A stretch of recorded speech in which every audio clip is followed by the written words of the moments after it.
Bon, alors, je vous salue, Africaines, Africains. Je commence ma journée de communication politique en m'occupant d'un personnage extrêmement perturbateur et nuisible au bien-être de notre peuple africain au Gabon, l'imposteur, le général néocolonisé, le général d'eau douce, la marionnette de la France-Afrique, qui fait office de chef d'État à Libreville, Oligui Nguema Brice Clotaire, l'héritier de la France-Afrique gabonaise. Cet homme s'est illustré ces derniers mois par une tactique que je voudrais éclairer pour le peuple africain du Gabon, pour tous les peuples africains. Car en fait, Oligui Nguema s'amuse à utiliser une ficelle que nous connaissons très bien. La ficelle de la manipulation de l'identité culturelle africaine par les dictateurs. C'est une vieille ficelle. Et je voudrais montrer à Oligui Nguema qu'il arrive trop tard dans un monde trop vieux, dans lequel nous savons déjà, car nous avons eu un maître, un très grand maître dans la manipulation de l'identité culturelle africaine comme mécanisme de légitimation de la dictature, et notamment de la forfaiture impérialiste et néocolonialiste. Ce très grand maître opéra en Afrique centrale. Il s'appelait Mobutu Sese Seko Kuku Mbendu Wazabanga, le soi-disant coq qui va de victoire en victoire et qui a fini enterré au Maroc dans un cimetière inconnu des Africains. Oui, Brice Clotaire Oligui Nguema, général sans combat, général sans état de service sur les fronts ardus des batailles qui font les grands officiers, général pour chicoter les Gabonaises et les Gabonais à travers les rues de Libreville, pour brimer, écraser, brutaliser, intimider, truander le peuple gabonais en quête de son authentique souveraineté. Brice Clotaire Oligui Nguema joue à la manipulation de l'identité culturelle de notre grande Afrique gabonaise pour tenter de légitimer son pouvoir superficiel et artificiel, son pouvoir tiré par les galons, les bottes et les applaudissements de sa troupe. Oligui Nguema croit ainsi pouvoir contourner le problème national fondamental du Gabon. Nous allons donc analyser, premièrement, la stratégie d'Oligui Nguema. Pour que le peuple gabonais et les peuples africains comprennent cette stratégie et ne s'y laissent prendre nulle part. La stratégie de la manipulation de l'authenticité culturelle africaine par les dictateurs. Ce sera le premier moment. On va montrer quelques images d'Oligui Nguema en action. Car il s'agit d'un général qui nous amène à créer le concept de la dansomanie. C'est un général dansomane. Qu'est-ce que c'est que la dansomanie? C'est cette passion perverse pour la danse. La danse qui est une expression culturelle légitime de l'être humain et qui fait partie de la grande famille de l'art musical.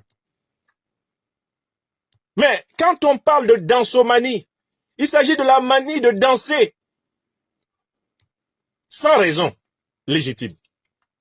Qu'est-ce que c'est que la dansomanie? C'est la tendance à danser pour cacher les problèmes qu'on a. C'est la tendance à danser pour détourner la danse de sa fonction esthétique, sa fonction festive, sa fonction harmonique, et en faire un moyen de tromper l'opinion.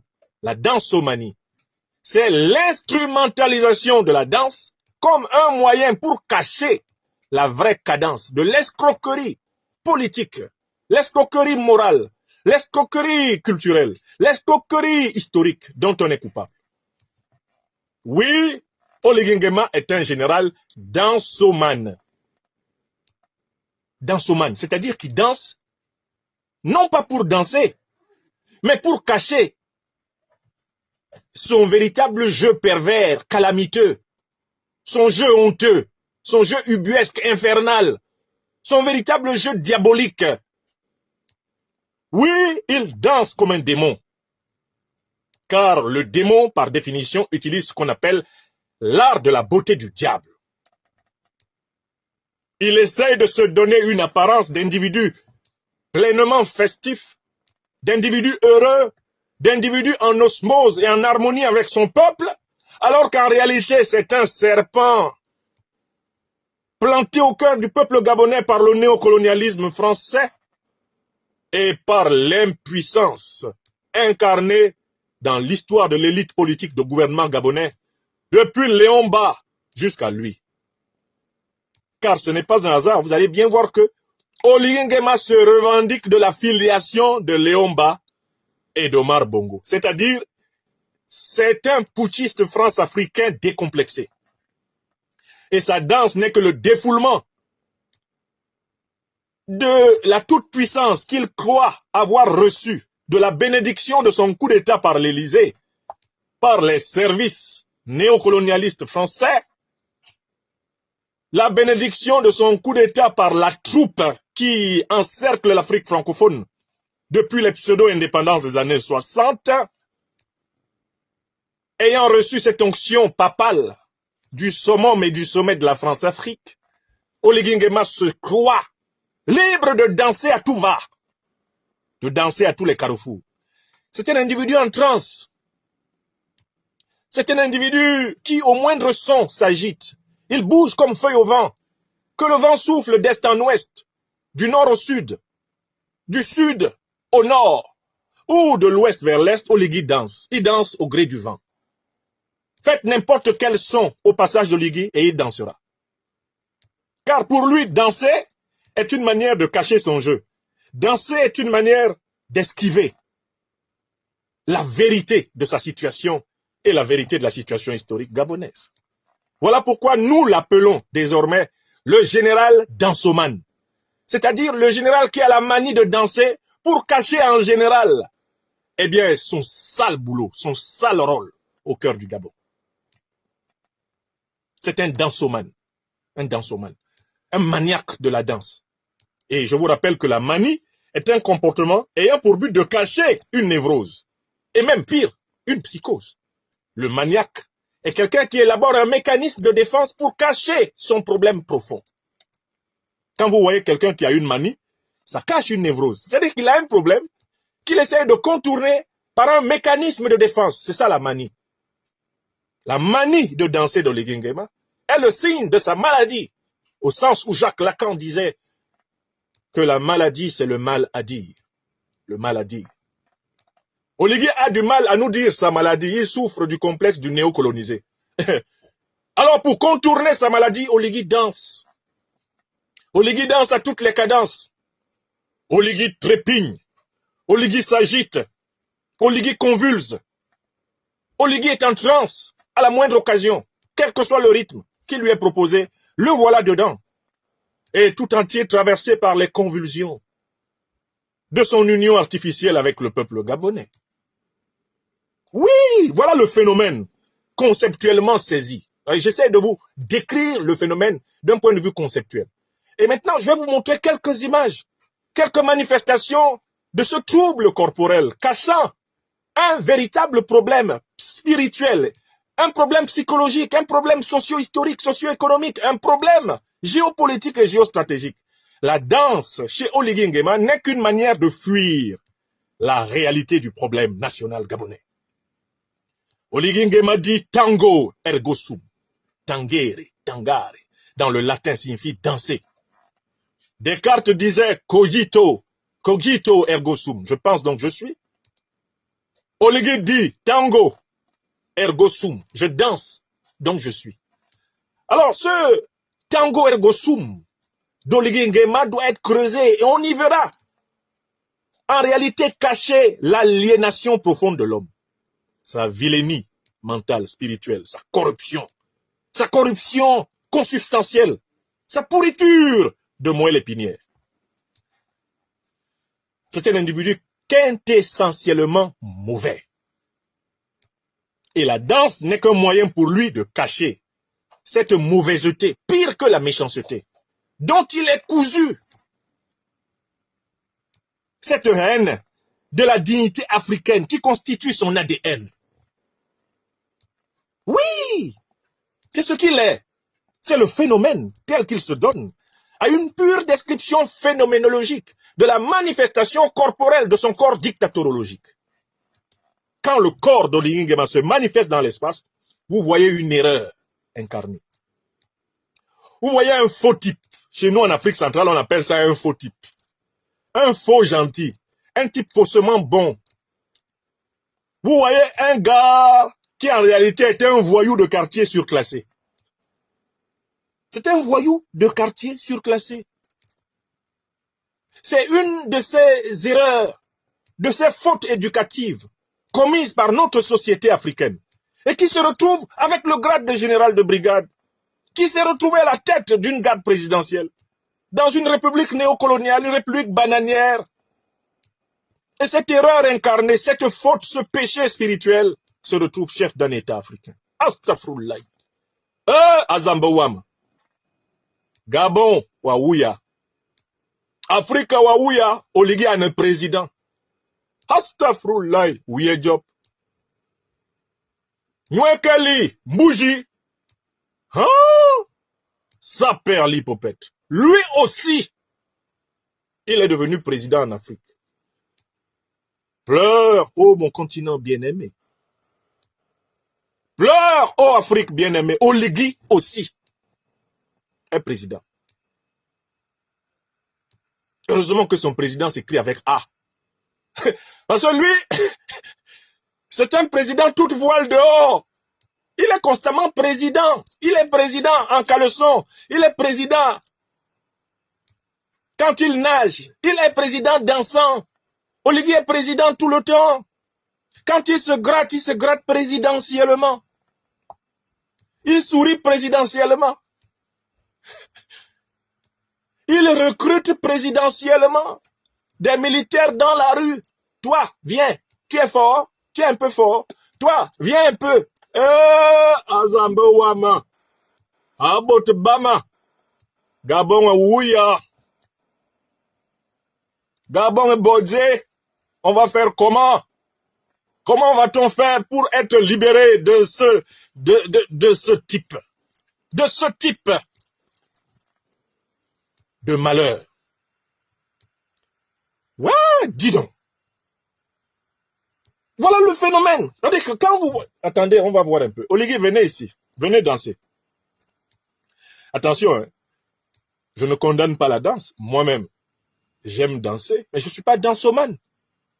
Qu'on comprenne bien ma posture. Il ne s'agit pas de condamner le fait que il nous arrive à tous de danser. Mais chez lui, vous voyez bien que la danse joue un rôle politique.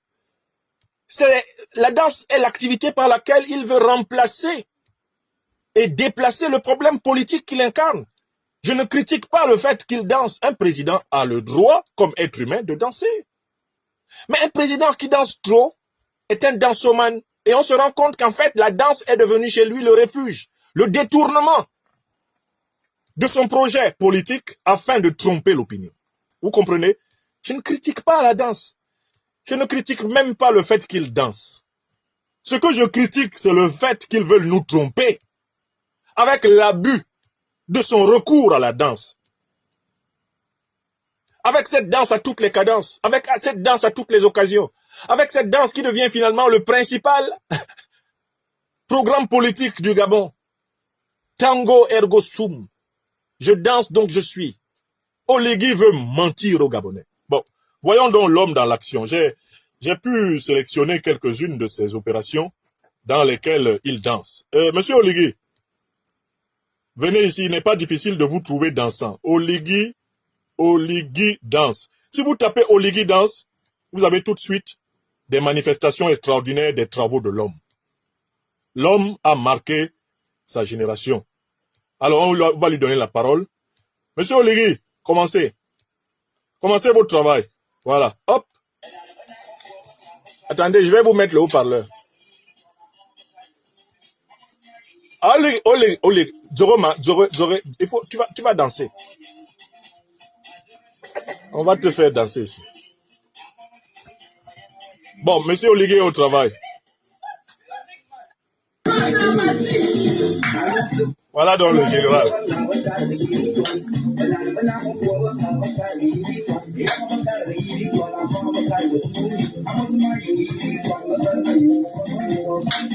Regardez, hein. Ouais.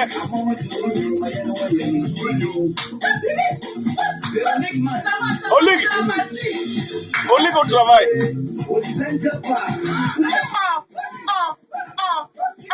Il est très loin d'être un panafricain. Non, on va voir.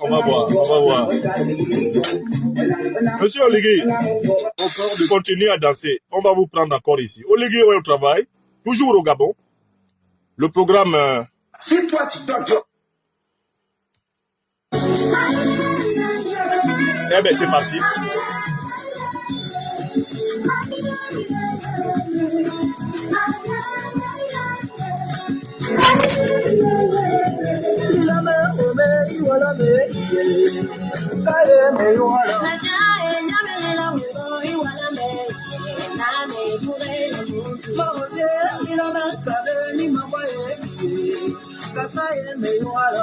Olivier est en train de danser avec les femmes. Là.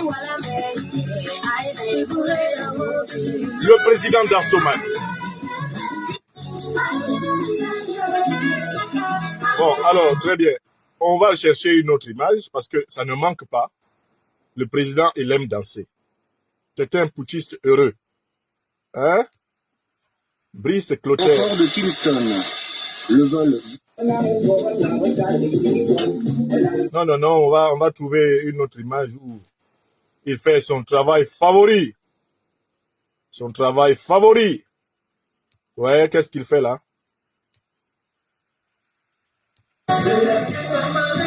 Voilà.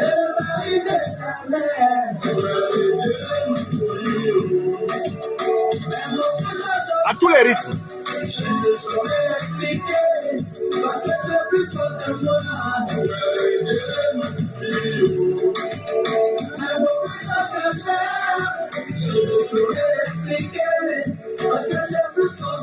À tous les rythmes, il danse. Hein? Oligui, attendez, on va vous chercher encore là. Vous êtes où? Oligui danse. Oligui danse. Oligui danse tout le temps. Au point que on se demande...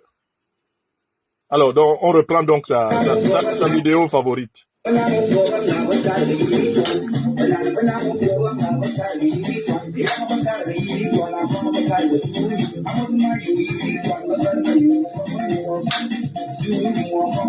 Là, il va entrer en scène, là. Attention. Attention. Attention. Le dansement arrive.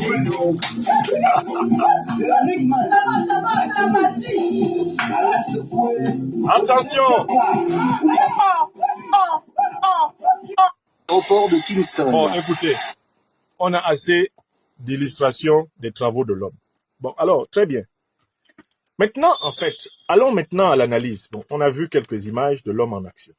Ah bon, d'abord, nous ne reprochons pas à M. Oligui la qualité de son coup de rein. Il est plutôt un bon danseur. C'est même pas cela qui est en cause. Ce qui est en cause, c'est que systématiquement, il danse. Il danse tout le temps, il danse partout, il danse à toutes les occasions. Pourquoi il fait ça? Bon, d'abord parce qu'il a compris que la danse est un élément essentiel de la culture et de la civilisation africaine. Ça, il l'a compris. Mais pourquoi est-ce qu'il danse tout le temps? Pourquoi est-ce qu'à toutes les occasions, il se précipite pour danser? Parce qu'Oligui a un vrai problème. Qu'est-ce qu'il fait à la tête du Gabon? Et ça, c'est la deuxième partie de mon analyse. Que fait Oligui Nguema à la tête du Gabon? Comment est-il arrivé au pouvoir? Ali Bongo a voulu truquer l'élection présidentielle de 2023. Ali Bongo a voulu s'emparer du pouvoir, conserver le pouvoir comme son père le conservait, par fraudes électorales, viols constitutionnels, et bref, toute la panoplie de ce que les dictateurs de la France-Afrique nous ont habitués à faire. Il avait face à lui le professeur Ondo. Le professeur Ondo a battu Ali Bongo dans les urnes. Il a obtenu plus de voix que lui. Oligui Nguema, à la tête de la garde présidentielle, a surgi pour prendre le pouvoir. La question c'est, il prenait le pouvoir pourquoi? Alors même que tout le monde sait c'est le professeur Ondo qui a gagné l'élection. Si Oligui prenait le pouvoir au nom de la soi-disant démocratie, il l'aurait pris pour le rendre à celui qui a gagné l'élection, le professeur Ondo. N'est-ce pas? Mais, alors que Ali Bongo avait perdu l'élection face au professeur Ondo, Oligui Nguema a surgi pour prendre le pouvoir pour lui. Avec quel motif? Le motif que lui, il va mettre de l'ordre au Gabon. La question est la suivante. Quel est l'ordre qui a été mis au Gabon? Quel est l'ordre qu'incarne Oligui Nguema? L'ordre qui a été mis au Gabon n'a rien de nouveau par rapport à l'ordre qui préexistait au Gabon, sauf que un Bongo a été remplacé par quelqu'un qui n'a pas le nom Bongo. Et on sait aujourd'hui que Oligui Nguema a pris le pouvoir au Gabon à la faveur de la division interne de la famille Bongo à laquelle il appartient par descendance, par lien maternel. À l'intérieur de la famille Bongo, un duel avait éclaté entre la première dame, eh bien l'épouse d'Ali Bongo, et la sœur d'Ali Bongo, sa sœur aînée, Pascaline. Le conflit qui a éclaté entre la première dame et la sœur s'est résolu par le fait que la sœur Pascaline ait appelé le chef de la garde présidentielle pour lui demander de déposer son propre frère parce que celui-ci s'apprêtait à céder le pouvoir à Sylvia et au fils de Sylvia, Noureddine, comme héritier du trône de la France-Afrique gabonaise. C'est donc à l'occasion d'une division interne de la famille Bongo que Pascaline, qui est tranquillement en réalité le vrai cerveau du régime actuel, Pascaline a demandé à son neveu Oligui de déposer son frère. Celui-ci handicapé par la maladie depuis son accident vasculaire cérébral avait abandonné la gestion quotidienne du pays à sa femme, la très abusive Sylvia, et à son fils, eh bien, l'enfant gâté Noureddine. Pascaline a donc choisi, pour continuer à contrôler le pouvoir à Libreville, de déposer son frère impuissant afin de débarquer sa belle-sœur, Sylvia, et son propre neveu, Noureddine, que Sylvia se préparait à imposer comme président du Gabon. Donc, Oligui Nguema est un pur produit de la famille Bongo, d'une, et le coup d'État qu'il a fait a été adoubé par la puissance française, dont le camp militaire est à 0 pas du palais présidentiel et qui n'est pas intervenu pour libérer Ali Bongo de la prise d'otage qu'Oligui Nguema lui a imposée.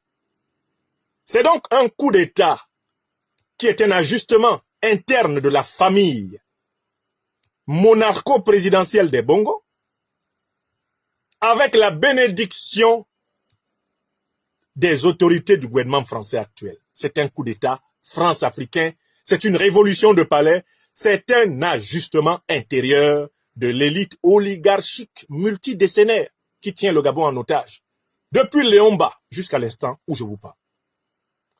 Voilà la situation gabonaise résumée. Voilà ce que le dansoman veut cacher. Il ne veut pas qu'on voit qu'il danse trop comme ça parce qu'il n'est rien d'autre qu'un petit bongo bis, un bongoton. Il n'est rien d'autre que un satrape france-africain de trop. Il n'est rien d'autre que la continuité de l'exploitation néocoloniale et coloniale du Gabon. Il danse trop parce qu'il croit que ça va faire oublier que c'est ce qu'il est. Voilà la signification du tango ergo sum, du dansoman, Brice Clotaire Oligui Nguema. Maintenant, regardons les autres opérations par lesquelles il veut tromper la population. En dansant trop, il veut passer pour le gars populaire. Il n'a pas besoin de passer pour un gars populaire. À la base, c'est un gars de quartier, Oligui. Il n'a pas besoin d'être populaire. C'est un gars de quartier. Oligui n'est pas populaire, il est populeux. Il est populiste, il n'est pas populaire. Il n'a jamais été élu. Et il n'y a jamais eu des assises Il n'y a jamais eu une véritable mobilisation du peuple gabonais pour lui dire « nous te confions le pouvoir ». D'accord? Oligui n'est pas populaire, c'est un populiste, c'est un populeux. Parce que c'est à la base un gars de foule, un gars du quartier. C'est un quartier-zard. C'est un quartier-zard. C'est un type qui n'a pas eu le temps même d'éduquer ses manières. C'est-à-dire qu'il ne maîtrise ni la tradition africaine, ni le protocole d'État.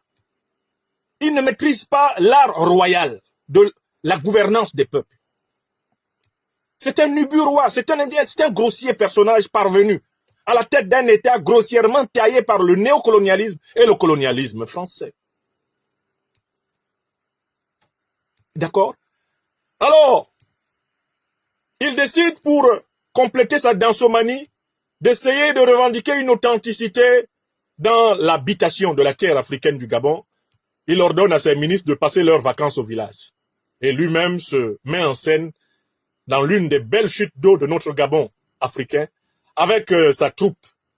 Il se met en scène avec sa troupe dans l'eau pour donner l'impression donc qu'il est pleinement enraciné dans le pays. Il se met en scène dans toutes les danses traditionnelles et il se montre en train de passer sur le feu. Il se montre en train de recevoir les ablutions, les fétiches, les initiations, tout ceci de manière très bruyante. Et tout le monde voit que tout cela est artificiel. Aucune initiation ne se reçoit dans ce bruit. Aucune initiation africaine solide. Et notamment la grande tradition africaine gabonaise du Bouiti ne se fait dans le brouhaha oligui-nguémaen. Aucune initiation africaine solide ne se fait dans le bruit, le cafouillage. Aucune initiation africaine solide ne se fait dans les orgies d'Oligui. Aucune. Ce ne sont ni les orgies ni les beuveries qu'il organise dans tout le territoire gabonais avec ses affidés qui constituent la transmission profonde de l'initiation africaine. Rien à voir. C'est de la coquille vide. Dans ma langue bassa du Cameroun, on dit quand tu regardes le type d'agitation dont ce type est habité, tu comprends que les coquilles vides flottent toujours sur l'eau. Bilos, les coquilles vides. Bilengel. En bassa, ça veut dire ça flotte. Les coquilles vides flottent toujours. Oligui est une coquille vide. Toute son agitation, elle se déroule en pure flottaison. C'est un individu artificiel.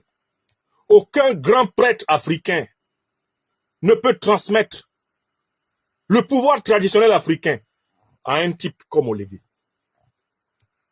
Toute transmission à un type comme Oligui est une transmission contre-initiatique.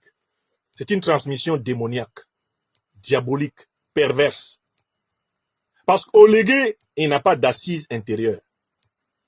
Il n'est pas calme en lui-même. Il n'est pas vrai avec lui-même. Il n'est pas vrai avec le peuple gabonais. Il n'aime pas le peuple gabonais. Il s'aime lui.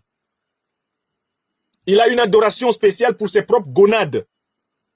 Il n'aime pas le peuple africain. Donc tout ce qu'il a essayé de faire ces derniers temps, tenter de donner l'impression d'être enraciné dans le Gabon, prouve plutôt que c'est un déraciné, un agitateur de pure surface. C'est un imposteur, c'est un manipulateur d'apparence. C'est ce qu'il est.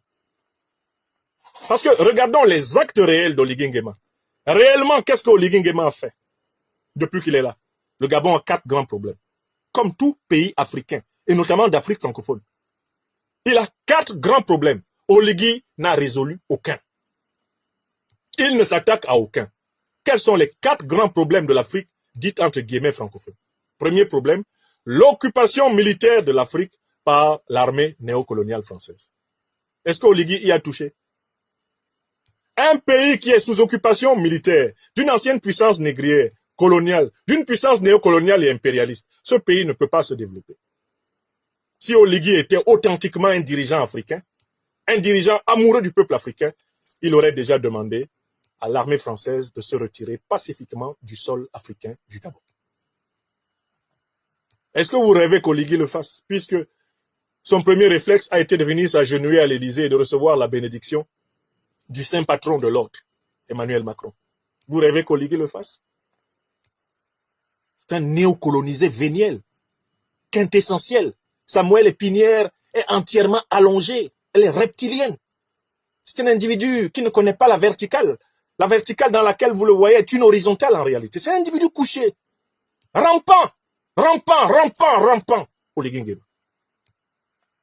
C'est un reptilien complet. C'est le Damiba du Gabon.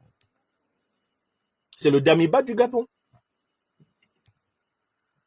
Deuxième problème qui est posé au peuple gabonais, à tous les peuples africains. La domination monétaire, la servitude monétaire du franc CFA, qu'a si bien décrit le professeur Joseph Tundian Pouemi dans son ouvrage de référence Monnaie, servitude et liberté. Oligui a-t-il touché à ce sujet? Est-ce qu'il comprend même le sujet? Son problème, c'est de recevoir des billets de banque frais et de les distribuer à ceux qu'il veut tromper. C'est tout. Voilà sa seule relation à la monnaie. Ne se pose pas la question de savoir est-ce notre monnaie en Afrique? Est-ce la monnaie des Africains ou la monnaie de la Banque de France? Oligui ne peut pas faire face à cette question, il danse. Il danse pour éviter la question de la souveraineté monétaire de l'Afrique et du Gabon. Il y a un troisième sujet. Oligui ne peut pas aborder ce sujet puisqu'il a été imposé par un clan de la famille Bongo et par la France au peuple gabonais. Vous ne pensez quand même pas que celui-là puisse se libérer du néocolonialisme et de l'impérialisme? Puisqu'il est là grâce à cela, il ne touchera jamais à ce troisième problème. Il a beau être con, il ne va quand même pas scier la branche de l'arbre sur laquelle il est assis. Donc Oligui est content. Oligui danse. Il danse pourquoi? Mais pour remercier Macron. Il danse. Il danse pourquoi? Mais pour remercier l'armée française qui le protège. Il danse. Il danse pourquoi? Mais pour remercier Pascaline Bongo, sa tata, sa mère. Quand tu te caches pour entendre comment il parle de Pascaline Bongo, c'est avec beaucoup d'amour. Il a des larmes qui coulent. Oh, Pascaline. Oh, Pascaline Ayima. Oh, Pascaline Anamamam. Oh, Pascaline. Oh, maman Pascaline. Oh, on zamba wa maman. Ah, maman Pascaline, on zamba wa maman karwa. Maman Pascaline, tu es mon Dieu. Tu es l'incarnation de mon Dieu sur la terre. Moi, Oligui, j'étais assis, tu es venu, tu as pris, tu m'as donné. Maman Passe, tu ne peux manquer de rien ici. Wayizom, viens me voir, demande si tu veux quelque chose. Et il y a un Wayizom, Yadema. Je vais te donner. Même tout le Gabon, je te donne, maman. Ouais, quel amour, tu m'as aimé. Oui. Donc il ne peut pas s'attaquer au troisième problème. Il ne pourra jamais s'attaquer au troisième problème. Le problème de la souveraineté du peuple gabonais. Jamais Oligui ne va l'affronter. Jamais, jamais. Et enfin, la question culturelle par laquelle j'ai commencé. Il ne va jamais créer des institutions gabonaises qui soient l'émanation véritable de la tradition africaine du Gabon. Parce que Oligui est un initié artificiel. C'est un initié d'apparence. Il n'a la maîtrise intérieure d'aucun arcane. Ni les arcanes de la tradition africaine, ni les arcanes initiatiques occidentaux. Il a reçu ses grades en pure extériorité. Ces grades qu'il a reçus en pure extériorité ne correspondent pas à des états de son intériorité. Ça ne correspond pas à sa réalité intrinsèque. Car intrinsèquement, c'est un individu creux. Et extrinsèquement, il est surchargé parce qu'il est entièrement apparence. Tout son être s'épuise dans son paraître. Il n'a pas d'énergie pure, propre. Il n'a pas d'énergie de contact avec la grandeur de nos ancêtres africains du Gabon. Il n'est pas en contact avec les forces subtiles qui permettent de réaliser les grandes œuvres dans ce cosmos. Il est en contact avec les énergies ténébreuses, celles de la beauté du diable, celles de la méchanceté envers son peuple, de l'injustice, de la tromperie, les énergies du mensonge, du stupre, de la fornication politique, de la prostitution politique, de l'aliénation éhontée. Voilà pourquoi il a réorganisé le culte de celui qui vendit officiellement le Gabon moderne à la France, Léon Mba. Voyez les cultes républicains qu'Oligui organise à Libreville. Et vous saurez que c'est l'ennemi du peuple gabonais. Léon Mba, imposé à la tête du Gabon par la France. Léon Mba qui transmet le pouvoir de la République du Gabon à Paris. Il transmet ce pouvoir à Paris, à Omar Bongo, qui s'appelait Albert Bongo. Je me souviendrai toujours de la formulation. Léon Mba, malade d'un cancer en phase terminale et prévenu par ses médecins français, est sommé par De Gaulle et Foccart de transmettre le pouvoir à leur nouveau suppôt, Omar Bongo, qui s'appelait alors Albert Bongo. Léon Mba prononce à l'intérieur de l'ambassade du Gabon en France le serment de passation de pouvoir. Mes frères gabonais et gabonaises, je vous présente aujourd'hui celui qui va me succéder à la tête du Gabon. Il s'appelle Albert Bongo. À partir de maintenant, et si je ne suis pas là, c'est lui qui est là. Foccart est debout à côté. Hein. C'est Foccart qui a rédigé le texte. C'est Foccart qui a rédigé le texte. Donc, voilà la nature du régime d'Oligui Nguema. C'est la continuation du néocolonialisme français et du despotisme nègre dans leurs formes les plus ubuesques, les plus dégradées. Parce que même Ali Bongo, par sa mère Patience Dabani, est musicophile. Ali Bongo est musicophile, il est musicien, il est chanteur. Ali Bongo a touché régulièrement à la musique, il a même chanté du rap, il a même voulu lui aussi sympathiser avec le peuple gabonais, en passant lui par la musique moderne, la musique urbaine, et comme il avait l'influence anglo-saxonne, il en usait. Mais Ali Bongo n'est pas un dansomane. Il n'était pas dansomane. Il essayait de justifier son pouvoir autrement. Par exemple, il a tenté d'esquisser un pas vers le Commonwealth. Voilà pourquoi quand on l'a fait tomber, il n'a pas crié en français, il a crié en anglais. Make noise, make noise, make noise. Ali Bongo, c'est un héritier infâme de la dictature france-africaine du Gabon. Son pouvoir n'était pas défendable, n'est pas défendable, n'est ni réhabilitable, ni enviable. Mais Ali Bongo, lui, il a tenté quand même de faire des politiques. Il a tenté de faire des politiques par lesquelles il tentait de se légitimer. Le petit pas d'écart vers le Commonwealth, c'est une tentative. La liberté de ton qu'il a pu avoir à certains moments, même face à ses patrons, les néocolonialistes français, c'est une tentative. Ali Bongo avait des moments où grondait en lui quand même le sang africain, l'orgueil africain. Quelque chose dans ce dictateur de temps en temps lui disait, mais non, on a le droit quand même d'envisager de développer autrement le Gabon. Ça s'est passé plusieurs fois dans le cerveau d'Ali Bongo. Et c'est la contradiction entre sa soumission à la France-Afrique et cette tentation d'aller vers une espèce de patriotisme gabonais, c'est tout cela qui s'est résolu par un accident vasculaire cérébral. J'ai toujours dit que l'accident vasculaire cérébral d'Ali Bongo est un déchirement venu de la contradiction idéologique fondamentale de son existence. Entre sa descendance france-africaine et sa pulsion de souveraineté, de dignité, d'indépendance africaine, Ali Bongo était tellement déchiré que ceci finit par se traduire par un anévrisme, une rupture d'anévrisme. Oui, l'accident vasculaire cérébral d'Ali Bongo est la conséquence de sa division intérieure et psychique.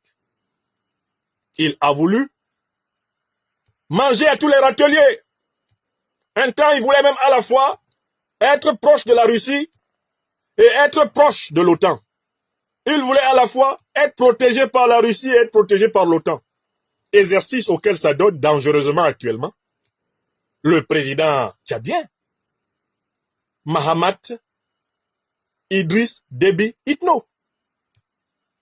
Dites-lui de regarder comment Ali Bongo a fini. Ça commence par un accident vasculaire cérébral. Parce que on ne peut pas facilement héberger une telle contradiction dans son esprit. Ça finit par se traduire par un choc dans le corps.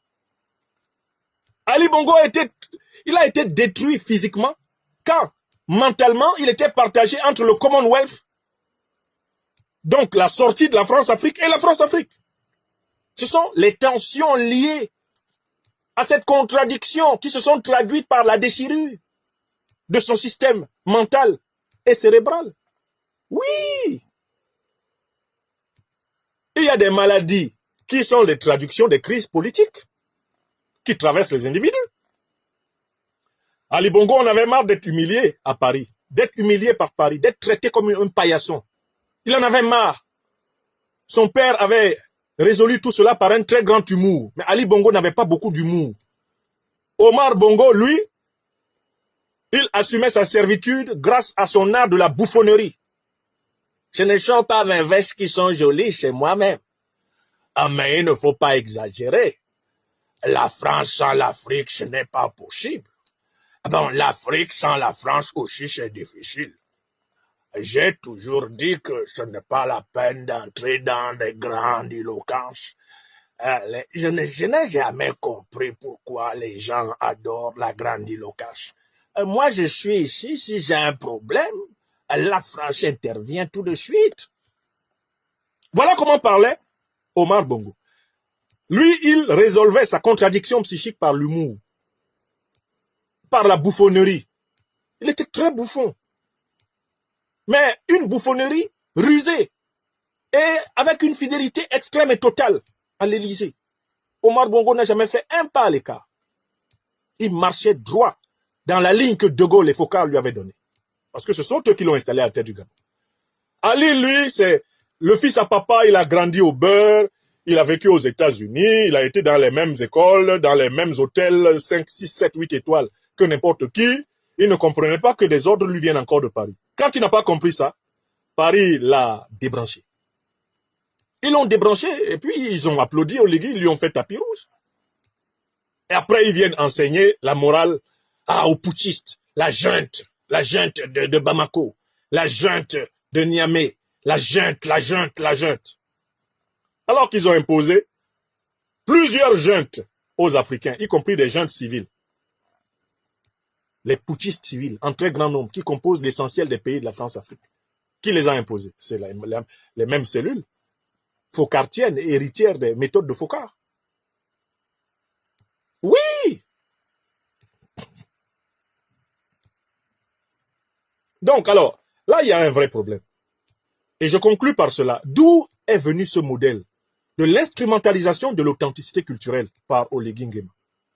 Pourquoi veut-il à tout prix, en dansant trop, en dansant à tout propos, en dansant sur tous les rythmes, en dansant à toutes les cadences? Pourquoi veut-il, par sa dansomanie, se connecter avec le peuple gabonais? Mais il a regardé l'opération qui avait été réussie pendant plus de 30 ans par Mobutu.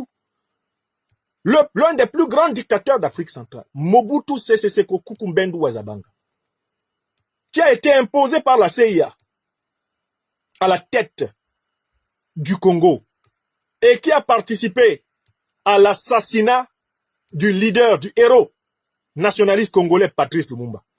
Qu'est-ce que Mobutu a pensé à faire pour tenter de légitimer son régime criminel, corrompu, soumis, aliéné, son régime qui était à la botte de l'impérialisme occidental? Mobutu a élaboré la doctrine de l'authenticité zaïroise.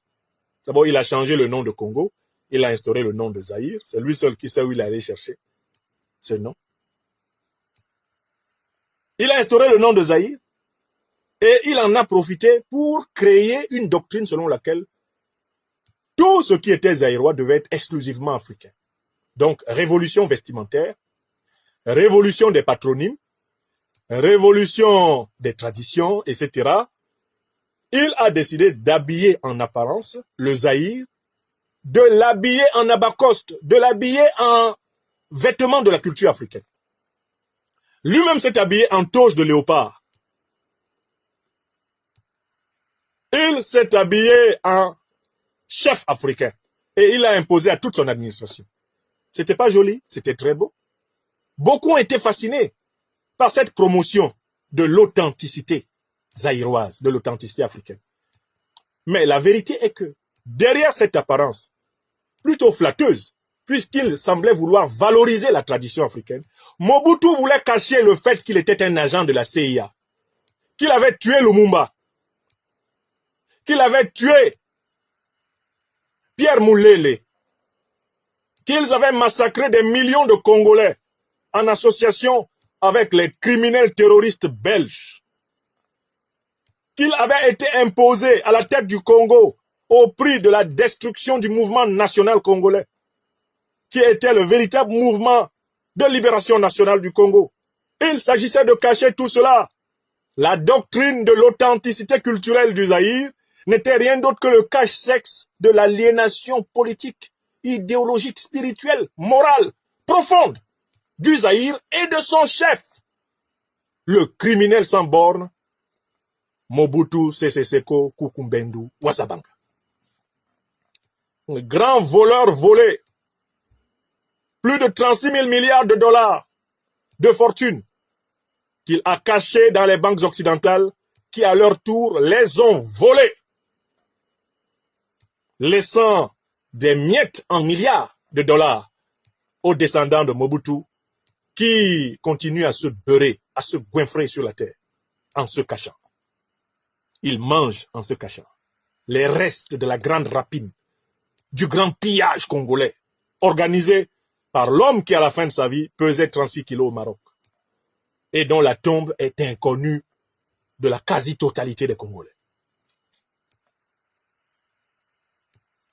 Oligui instrumentalise la culture africaine comme Mobutu Sese Seko Kukumbendu Wazabanga instrumentalisa la culture africaine pour cacher leur allégeance au même maître, ceux-là même qui ont vendu de l'africain, comme du coton, comme de la canne à sucre. Ceux-là même qui ont attaqué de façon barbare, terroriste l'Afrique, pour la coloniser et la piller et l'acculturer.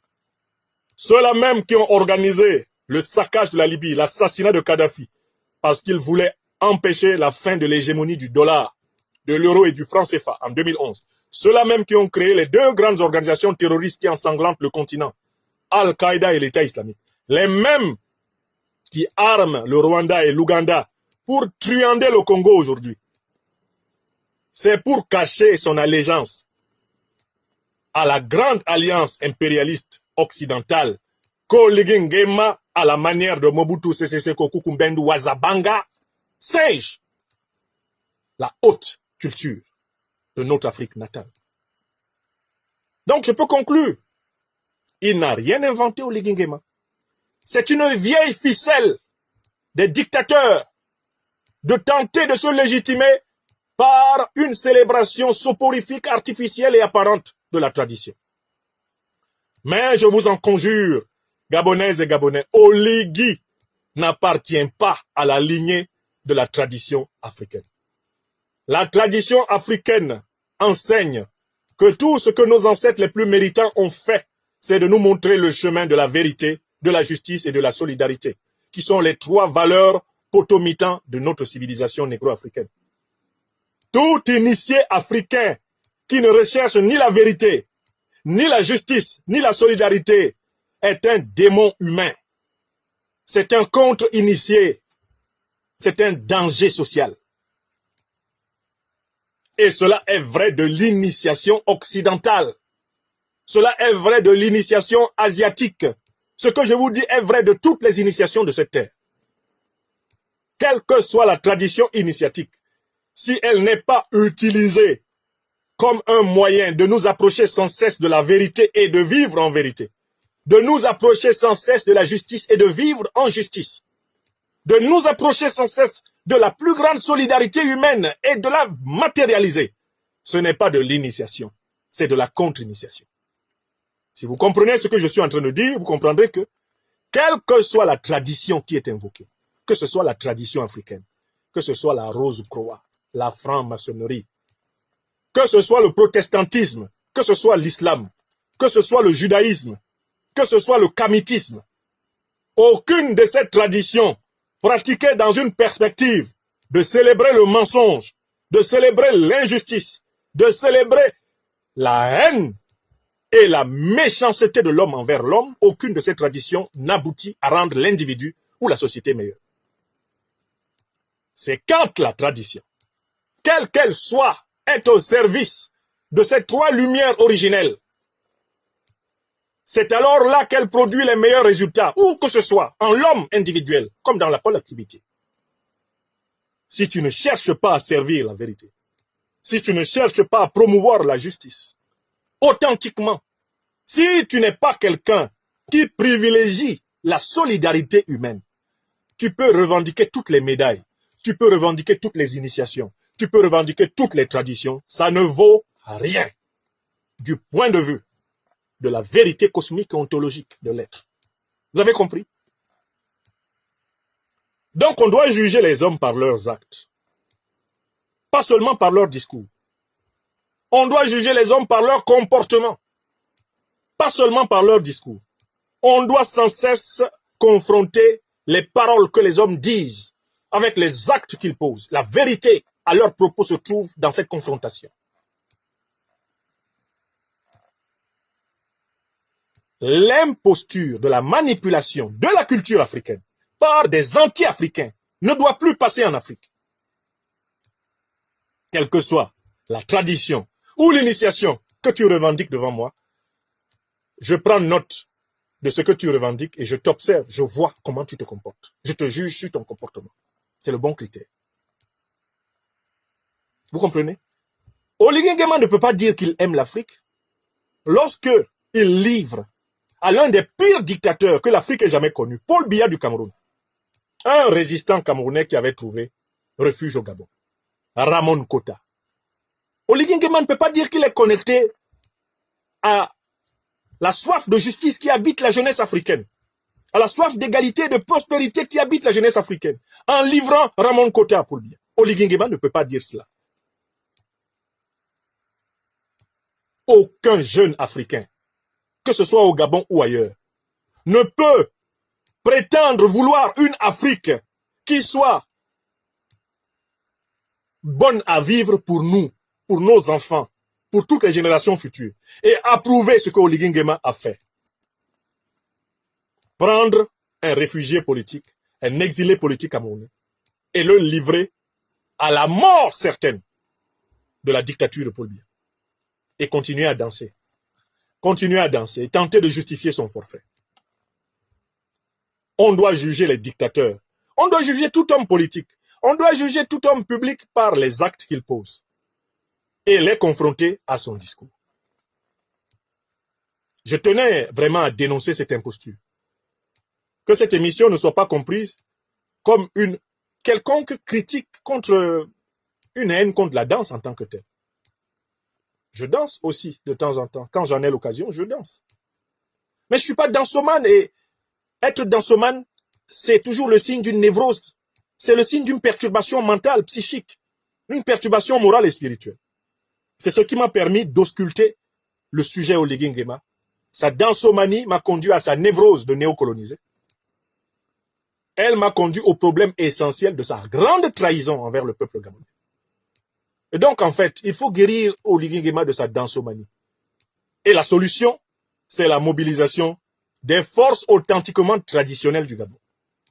Des forces authentiquement révolutionnaires dans tous les corps de la société gabonaise.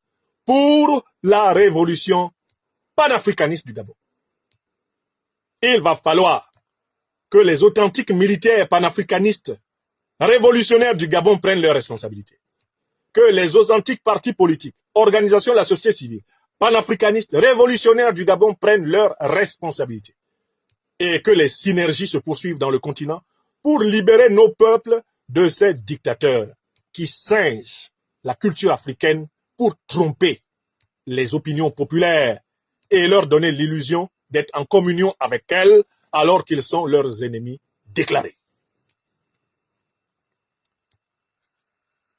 Voilà le médicament contre Oligui, le serviteur de la France-Afrique au Gabon. C'est la révolution panafricaniste et traditionnelle. Et c'est ce que je voulais dire.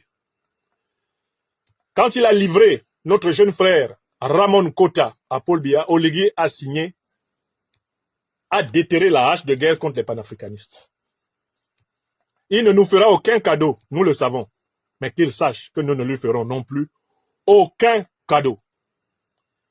Qu'il se renseigne auprès de Ouattara Draman, auprès de Macky Sall, qui se renseigne même auprès de son pâtre et grand conseiller, le dictateur Biya, il a contracté une vraie dette morale envers la jeunesse éveillée du continent africain en s'attaquant à l'un de nos jeunes frères résistants. Il s'est attaqué à nous tous. Et il nous aura partout sur son chemin, jusqu'à sa chute. Parce qu'Oligui Nguema sera renversé. Oligui Nguema sera renversé. Et s'il a de la chance, lui, il ira vraiment en prison. Là, au Gabon. Je dis bien, s'il a de la chance. Mais ce qui est certain, c'est qu'il sera renversé. Oligui Nguema, c'est un Damiba. Dans le meilleur des cas, il fuira en exil, il ne reviendra pas à Libreville. La situation va lui échapper. Et il ne pourra pas être sauvé par les maîtres sur lesquels il compte. Il ne pourra pas non plus dire « make noise », puisqu'il a dit dès le départ que son bon Dieu, eh bien, c'est la France-Afrique. Il sera renversé. La manière dont il est venu là, c'est de cette manière qu'il va partir. Il n'est pas venu pour le peuple. Il va partir sans le peuple. Et quand il partira bientôt, cette conférence sera présentée comme une prémonition. Et peut-être qu'on comprendra que, du point de vue de notre tradition africaine du Gabon, ce que je dis représente mieux le peuple gabonais que tous les racontars qu'Oligui Nguema sème partout, entre plusieurs de ses danses. Oui, il ne suffit pas de danser pour être enraciné en Afrique. Encore faut-il être le serviteur de son peuple, ce qu'Oligui n'est pas. Et c'est ce que je voulais montrer. Donc, donnez-lui cette vidéo, puisque on m'a dit que il s'énerve de plus en plus contre moi. Dites-lui que ça me fait plaisir qu'il soit encore en colère. La haine des dictateurs est un honneur qui nous est fait.